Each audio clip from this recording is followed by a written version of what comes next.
Bienvenidos y muchas gracias por participar de este ciclo de encuentros que organizan en forma conjunta el Departamento Cultural del Club Atlético River Plate y la Secretaría de Extensión Universitaria de la Facultad de Ciencias Económicas de la UBA, a quienes les agradezco la invitación para participar en este ciclo.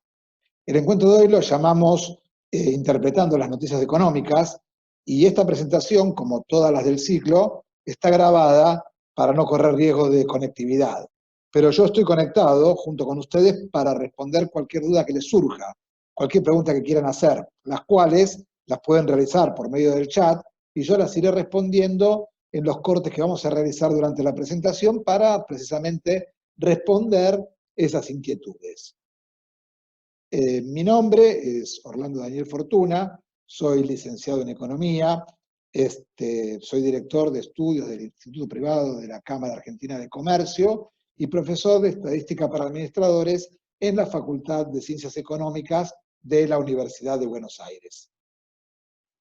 Todos los días encontramos en los diarios, en la televisión, en la radio, en los portales de internet, un montón de noticias económicas. Esas noticias nos interesan porque lo que sucede en la economía nos afecta en nuestra vida diaria. Es decir, cualquier situación económica que se produce en el país termina repercutiendo en nosotros, por lo tanto nos interesa y nos hemos acostumbrado a mirar un montón de títulos, de conceptos que a veces no tenemos del todo claro qué significan.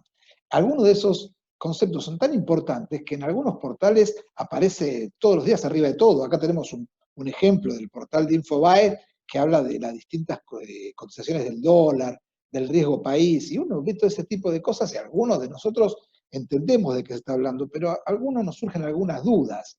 ¿Qué sé yo? Tenemos, por ejemplo, noticias económicas como la Argentina cumple 2 años de recesión. La inflación de mayo fue del 1,5%. La desocupación alcanzó en el primer trimestre el 10,4%. Casi la mitad de los argentinos son pobres. El Banco Central vende reservas para, no sé, parar el dólar, para pagar un vencimiento de deuda, lo que sea. La brecha entre el dólar blue y el oficial es del 71%. El riesgo país alcanzó los 2.540 puntos básicos. ¿Qué significa todo esto? ¿Cómo nos influye todo esto? ¿De qué estamos hablando? La verdad que cuando hablamos todo este tipo de noticias económicas, estamos hablando de temas macros, temas de macroeconomía.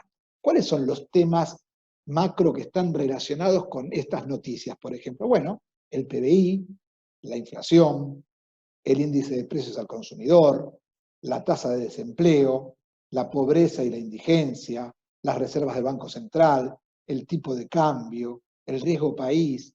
Todos estos son problemas macro. ¿Cuáles son los problemas macro fundamentales, los que trata la macroeconomía? ¿A qué se dedica la macroeconomía? Se dedica a esto. Estos son los problemas macro típicos. El PBI, que determina el crecimiento o decrecimiento de un país, el desempleo, la inflación, el déficit o superávit fiscal, el déficit o superávit del sector externo, son todos problemas macro. Entonces, lo que tenemos que ver nosotros para poder interpretar las noticias económicas es un poquito de algunos conceptos macro, un poquito de conceptos de macroeconomía, lo que los economistas decimos problemas macro. Y eso vamos a tratar en el encuentro de hoy, de explicar algunos conceptos macro, muy sencillamente, no trata de ser una clase de economía ni de macroeconomía, pero para poder interpretar esas noticias económicas tenemos que tener algunos conceptos, tenemos que saber qué significa algunas cosas en el lenguaje económico, en el lenguaje macro, que a veces los portales, los noticieros lo dan por sabido, y a veces es cierto, lo sabemos de tanto escuchar o de tanto explicar, pero si uno le da una vueltita de tuerca, trata de entender un poquito más dónde surge eso, le va a ser un poco más sencillo interpretar las noticias económicas. Quiero aclarar también que esto trata de hacer algunos conceptos económicos, y todos sabemos que la economía está muy ligado a la política, a las ideas políticas. Acá la idea no es tratar de hacer un juicio de valor a ninguna idea, ni exaltar una, ni criticar a otras, sino tratar de plantear el problema. En líneas generales, el planteo del problema es el mismo, sea cual fuere la orientación política de quien lo plantea. Es decir, puede ser liberal, neoliberal, puede ser keynesiano, neokeynesiano, socialista, comunista, capitalista. La idea es plantear el problema. Luego, de acuerdo a su inclinación, buscará cuál es la solución acorde a la que le parece mejor. Pero el problema tendría que ir más allá de la inclinación. Trataremos de ser objetivos. Entonces, obviamente, como todos ustedes, yo también tengo algunas ideas, pero acá la idea es tratar de explicar los conceptos más allá de la solución propuesta por lo que opine cada uno como mejor camino según su inclinación política o económica. Todos los temas, los conceptos macro que veíamos en la filmina anterior están relacionados, todo tiene que ver un poquito con todo. Pero la base de todo esto tendría que ser el Producto Bruto Interno, que es el primer ítem que figuraba en la filmina anterior. Saber definir, entender qué es el Producto Bruto Interno, del cual se habla mucho. ¿Qué es lo que hace rico a un país? Esta es una pregunta que surgió desde siempre en la economía. ¿Cuándo un país es rico? ¿Qué es lo que hace que un país sea más rico que otro? Hace muchos años, en 1776, esa pregunta se la hacía Adam Smith. Adam Smith es considerado muchas veces el padre de la economía, escribió un libro muy grande, muy largo, que es La riqueza de las naciones, y la pregunta era, ¿qué es lo que hace que un país sea rico? ¿De dónde surge la riqueza de las naciones? ¿Por qué Inglaterra en aquella época era más rica que o menos rica que otra? ¿Es más rico un país cuando tiene más dinero? Porque uno intuitivamente podría pensar que lo que hace rico a un país, como lo que hace rico a una persona, es tener más dinero, y cuanto más dinero tenga, más rico es un país. ¿Qué sé yo? España, Inglaterra salieron a colonizar, a conquistar las tierras americanas y trataron de saquearlas prácticamente y llevar todas las riquezas que podían de oro, de plata, de lo que conseguían, llevarlo para Europa para aumentar la riqueza de sus respectivos países. Y la verdad es que llevaron toda esta riqueza y se dieron cuenta que no eran más ricos. Es decir, llevaban la riqueza y la riqueza no los hacía más ricos. ¿Por qué no hace más rico a alguien tener más dinero? Imagínense que uno quiere comprar un bien cualquiera. Va a comprar un televisor. Por ejemplo, el televisor tiene un precio, uno lo puede pagar ese precio. ¿Qué sucede si hay un solo televisor, lo quiere comprar esta persona a un precio determinado, pero aparece otro comprador? Y el televisor es el mismo. O aparece otro comprador más, y otro comprador. Si toda la gente quiere comprar el mismo bien y no hay más bienes de ese tipo, ¿qué les parece que puede pasar? ¿Qué les parece que puede suceder? Obviamente, el precio de ese bien va a aumentar. Entonces, si uno aumenta la riqueza, aumenta el dinero, la cantidad de dinero, pero no aumenta la producción, lo único que produce es un aumento de los precios. Es lo que llamamos inflación. Ahora lo vamos a definir todos estos conceptos, incluso la inflación, que es un poquito más que eso, pero la verdad es que tener más dinero per se no te hace más rico a nivel país. Lo que necesitas es aumentar la producción. Porque si tenés más dinero y no aumentás la producción, como dijimos recién, producís inflación. Entonces, la riqueza de un país no depende de la cantidad de dinero, sino depende de su producción. Si dependiera de la cantidad de dinero, sería muy sencillo. Cualquier país con dificultades no tendría más que imprimir todo el dinero que le haga falta y solucionaría todos los problemas, sería rico. Es más, podría imprimir por demás dinero para que le sobre a todo y poder hacer todo lo que quieran, pero eso no es una solución. Porque todo el dinero que generes, si no está respaldado en la producción, te está generando inflación. Entonces, para poder interpretar bien las noticias económicas, vamos a empezar por definir el Producto Bruto Interno, que abarca un poquito a todo lo demás que vayamos a ir definiendo. Aunque también es una noticia per se, es una noticia que suele aparecer en los diarios. Acá tenemos algunos diarios con algunas noticias. Dice, el FMI prevé que el país crecerá menos y pide una amplia reforma impositiva. ¿Qué tiene que ver crecer con el PBI? Dice acá, la OCDE prevé un frenazo abrupto en la economía de la eurozona en este año. Otra vez, un frenazo, dejar de crecer, PBI. El FMI proyecta una caída del 9,9% en la economía, el doble del promedio mundial. Otra vez, caída de la economía. O sea, cuando la economía sube, cuando decimos que hay crecimiento, o cuando la economía decrece o entra en recesión, ¿de qué estamos hablando? Estamos hablando del PBI. Pero antes de definir del todo el PBI, vamos a ver un poquitito cómo funciona la economía de un país sencillo. En un país tenemos, por lo menos, las familias y las empresas. Y las familias y las empresas se interrelacionan. Es decir, las familias le venden su trabajo a las empresas y las empresas le venden los productos a las familias. Las familias, al venderle trabajo a las empresas, obtienen una retribución, que es el salario. Las empresas, al venderle sus productos a la familia, obtienen una retribución, que es el precio que pagan las familias por esos productos. También, en una economía sencilla, existe el Estado, que se interrelaciona con las familias y se interrelaciona con las empresas. Es decir, tanto las familias como las empresas le pagan impuestos al Estado. Y el Estado les brinda servicios.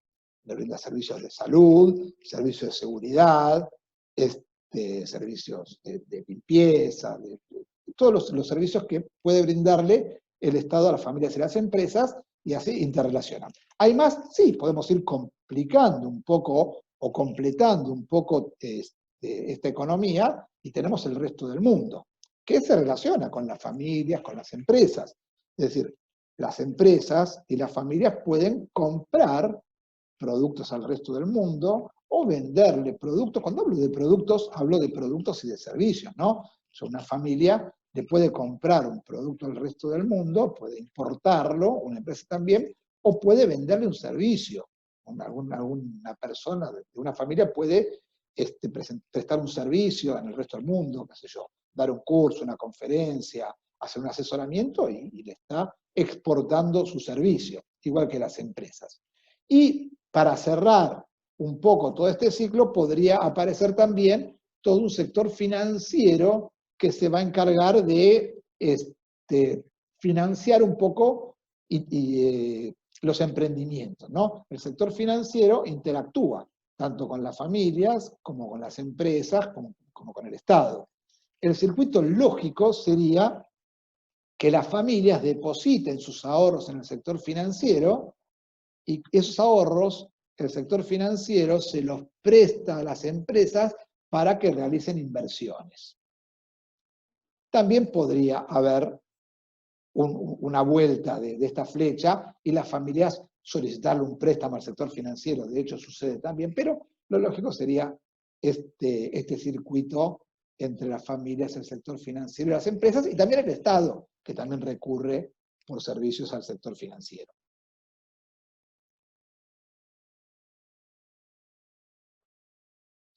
Visto cómo funciona más o menos una economía, en lo que se llama, lo que vimos recién, el flujo circular de la renta, vamos a definir el Producto Bruto Interno, el PBI. PBI o PIB es lo mismo, Producto Bruto Interno o Producto Interno Bruto. Últimamente se lo está llamando más PIB, históricamente lo conocemos como PBI, pero bueno, es lo mismo. El PBI o PIB se define como el valor de todos los bienes y servicios finales que se producen dentro de los límites de un país en un periodo determinado. Y la verdad es que cada palabra de esta definición es fundamental para entender de qué estamos hablando. Primero dice, valor de todos los bienes y servicios finales. Valor. Ya valor tiene una importancia, porque uno, como va a sumar todos los bienes y servicios que se producen en un país, yo no puedo sumar autos, con heladeras, con viajes en colectivo, con servicio de salud o enseñanza. Entonces todo eso lo tengo que valorizar. Lo que voy a sumar son los valores, el precio, el valor de cada uno de esos bienes y servicios. Segunda parte, bienes y servicios. No solamente los bienes, no solamente autos, televisores, heladeras, computadoras, no, los servicios. El servicio de salud, que lo que produce un médico, un hospital, servicio de transporte, lo que produce un colectivo, tren, el taxista, el remisero, servicios de educación. Finales. ¿Por qué finales? Porque si no tenemos una duplicación.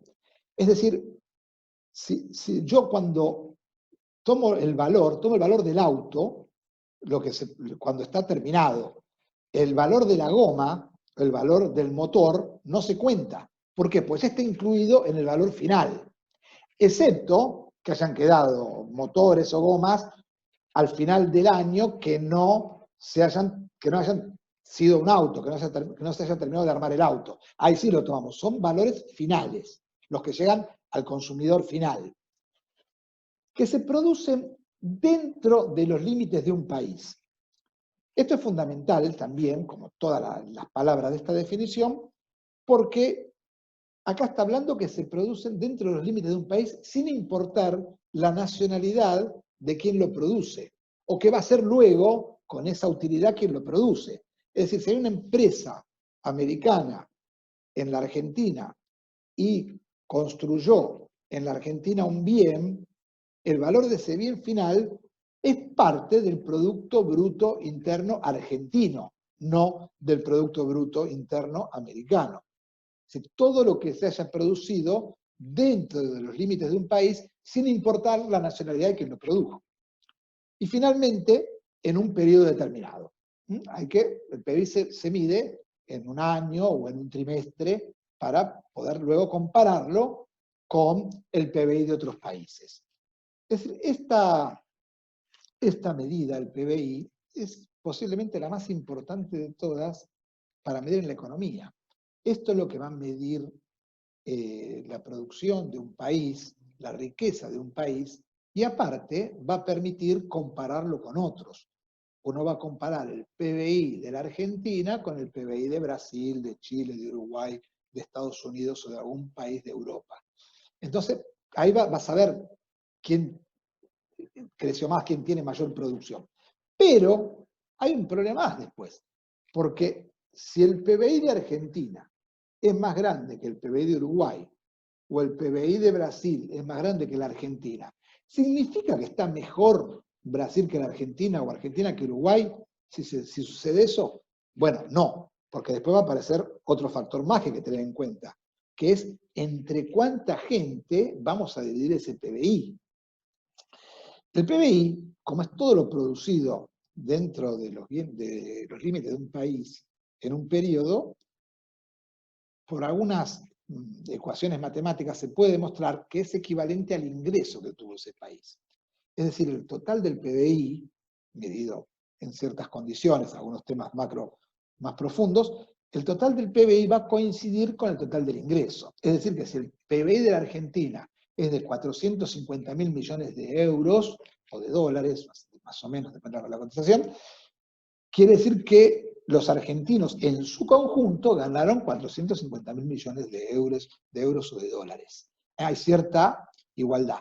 Por eso, luego va a haber que agregarle al PBI el concepto de la cantidad de habitantes que tiene el país. Porque no es lo mismo repartir 450.000 millones de dólares o de euros entre 45 millones que entre 300 millones o entre 9 millones. ¿Cómo se calcula el PBI? Bueno, hay varias formas de calcular el PBI. Esta es una de ellas. Y esta forma a mí me gusta mucho porque deja muy en claro a veces a qué apunta en política económica un país. Acá tenemos que el PBI, calculado de esta forma, que esta forma se la conoce como por el lado de la demanda, también se lo puede calcular por el lado de la oferta o se lo puede calcular por el lado del ingreso, porque como dije antes, el total del PBI va a coincidir con el total del ingreso de ese país. Por el lado de la demanda, el PBI sería igual a C más I más G más X menos M. ¿Qué significa cada una de estas letras? Bueno, la C es el consumo. Es decir, todo lo que gastamos en consumo todas las familias de ese país. Cuando compramos un televisor, cuando compramos una heladera, cuando vamos a la carnicería, cuando vamos al almacén, cuando vamos al supermercado, todo ese gasto de consumo está acá, en la parte de consumo del PBI. Luego tenemos la I es la inversión. La inversión se refiere a todos los bienes de capital en los que se ha gastado, lo que han gastado las empresas en bienes de capital. Si compraron una máquina, si construyeron un edificio nuevo para la fábrica, todo eso va acá en la inversión. La G es el gasto del gobierno, es decir, son los consumos y la inversión que hace el sector público, el Estado nacional, provincial o municipal. Todos los consumos y la inversión del Estado va en la G, en el gasto público. Luego X son las exportaciones y M las importaciones. Fíjense, en el PBI tenemos estos 4 conceptos con signo positivo y este con signo negativo. ¿Qué significa eso? Que a medida que aumenta cualquiera de estos 4 conceptos, va a aumentar el PBI. Ahora, cuando aumente este concepto, va a disminuir el PBI. Entonces, si el PBI es una forma de medir la riqueza, la capacidad, el crecimiento de una nación. De hecho, cuando decimos, como explicaba antes, que la Argentina creció, aunque hace bastante que no lo decimos, estamos diciendo que el PBI de la Argentina aumentó respecto del periodo que lo estemos comparando. Hago una salvedad. Para comparar el PBI de un año con el PBI del otro, hay que ajustar los valores a un año base. Es decir, yo no puedo decir que si el PBI del 2019 fue 100 y el de 2020 fue 110, no puedo decir que el PBI haya crecido un 10%, porque del 2019 al 2020 hubo una inflación. Entonces, a lo mejor no es que produjo más, solamente es un valor inflacionario. Si hubo un 40% de inflación, el PBI del 2019 de 100 va a ser igual a un PBI de 140 de 2020. Entonces, para comparar PBI, se los deflaciona a todos a un año base, se les pone todos los valores a los valores de un año base, por ejemplo, del año 94 o 2004, no sé el que quieran o el que se pongan de acuerdo, y se compara contra ese año base, ¿no? Entonces, decimos que cuando el PBI aumenta, hubo crecimiento, y cuando el PBI disminuye, hubo un decrecimiento. Entonces, cuando aumenta el consumo, aumenta el PBI. Cuando aumenta la inversión, aumenta el PBI. Cuando aumenta el gasto público, aumenta el PBI. Cuando aumentan las exportaciones, aumenta el PBI. Si disminuyen las importaciones, también aumenta el PBI. Ahora, si aumentan las importaciones, disminuye el PBI. Tema de signos. Quiere decir que uno, para crecer, podría aumentar el consumo o el gasto público. Obviamente la inversión y las exportaciones. Y esto ha sido base de muchas políticas económicas. De hecho, amparados en lo que se conoce como la política keynesiana, que dice que el crecimiento del país, se interpreta a veces, quizás mal, pero daría para otra charla, que el aumento del consumo produce crecimiento. Y la verdad es que, viendo esta fórmula, parece indiscutible eso, o el aumento del gasto público. Ojo, cuando hablamos de gasto público, aumento del gasto público, hablamos generando producto, ¿no? Contra una contraprestación. Acá queda fuera de la G el gasto que hace el gobierno en subsidios o demás ayudas a la seguridad social, porque eso no tiene contraprestación. Eso, digo que todo aumento del consumo, ya sea privado o público, daría un aumento del PBI. Y eso es cierto, es cierto. Pero ¿qué sucede? Lo que decíamos al principio, tiene que haber un aumento de la producción para que este aumento del consumo se traduzca en un aumento que luego termine en una mejora para la población. Porque si aumentamos el consumo, pero no aumenta la producción, pasa lo del ejemplo anterior de toda la gente que quería comprar el mismo televisor. Tenemos un aumento de los precios. Entonces, este crecimiento que se puede lograr vía consumo o vía gasto público, si no tiene una contrapartida de aumento de los bienes que se producen, termina desencadenando un proceso inflacionario. Y es algo que lo hemos vivido muchas veces en la historia argentina. Lo ideal sería que ese aumento del consumo, ya sea privado o público, esté ayudado por un aumento de la inversión, es decir, que se construyan, que se armen nuevas fábricas, que las fábricas que hay se expandan, crezcan, para que produzcan más bienes, y entonces sí, el aumento del consumo vaya a la mayor producción de los bienes que se hacen en ese país. Las exportaciones obviamente aumentan el producto y las importaciones lo disminuyen. Cuando uno más exporta, le entran divisas y aumenta el consumo y puede aumentar el bienestar. Acá tenemos, ¿no? Recesión. En el 2019 el PBI se contrajo 2,2% y cayó por segundo año consecutivo. ¿Cuándo un país está en recesión? Cuando cae por cierta cantidad de periodos el PBI. A veces se considera que por 2 trimestres ya es una recesión.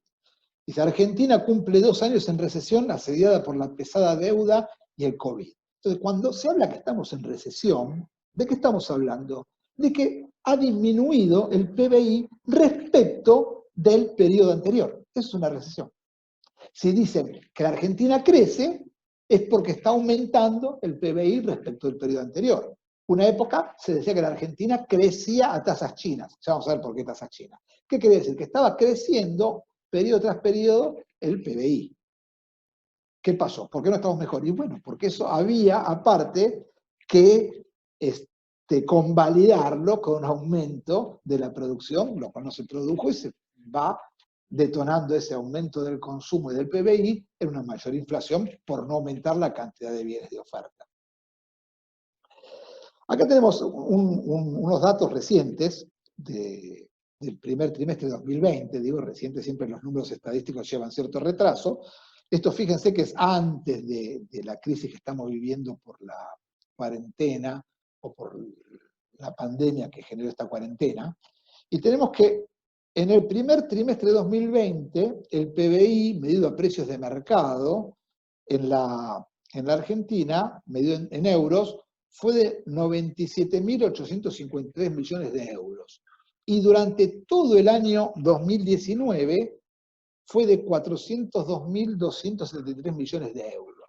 Es decir, todo lo que se produjo dentro de los límites del país en el año 2019 fueron 402.273 millones de euros. Es decir, todo lo que nos ingresó a los argentinos durante el año 2019 fueron 402.273 millones de euros. Acá tenemos la variación porcentual, por eso estamos en recesión. El primer trimestre de 2020, el PBI cayó un 4,8% respecto al trimestre anterior. Y respecto al primer trimestre del 2019, en todo el año, hubo una caída del PBI del 5,3%.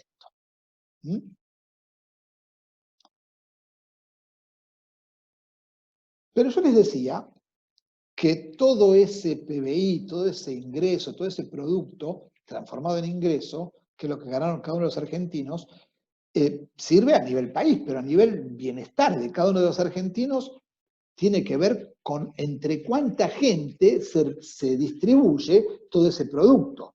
No es lo mismo esos 450.000 millones dividido 45 millones que dividido 100 millones o 1 millón. Entonces, una medida para comparar más o menos el bienestar vía PBI de un país con otro es sacar el PBI per cápita. Es decir, dividir el PBI por la cantidad de habitantes que tiene ese país. En el caso de la Argentina, tenemos que dividir el PBI por los 45 millones de habitantes para ver cuánto da el PBI per cápita. En el primer trimestre de 2020, el PBI per cápita da 2.196 euros. Y para todo el periodo 2019, el PBI per cápita de la Argentina da 9.028 euros. Quiere decir que cada argentino, en promedio, con todos los errores que puede tener sacar un promedio, le ingresó 9.028 euros en el año 2019. Yo sé, ustedes van a hacer la cuenta, van a agarrar la computadora, la calculadora, van a decir, en mi casa somos 4, 9.028 por 4 da 36.000 y pico euros, dividido 12 meses, yo no gané esto. Obvio, obvio, algunos sí, algunos ganaron más y otros ganaron mucho menos. Eso va a hablar de la distribución del ingreso, que es uno de los grandes problemas que no termina de resolver nunca la economía. La redistribución del ingreso, porque algunos pocos ganan tanto y otros muchos ganan tan poco. Bueno, eso se ve reflejado cuando uno saca el PBI per cápita. La verdad que la mayoría de los argentinos tuvo un ingreso por debajo del PBI per cápita de la Argentina. Les decía que en una época la Argentina crecía a tasas chinas. ¿Y a qué se refiere un poco eso? Acá hay un cuadro comparativo sacado de una forma especial, pero bueno, vamos a mirar el cuadro, ¿no? Acá tenemos 3 países desarrollados, China, Estados Unidos y Reino Unido, y 3 países, Estados Unidos, Reino Unido y Alemania, y 3 países emergentes, como en alguna época emergente alguno de ellos, como Argentina, Brasil y China. Esto está medido desde 1950 hasta 2018.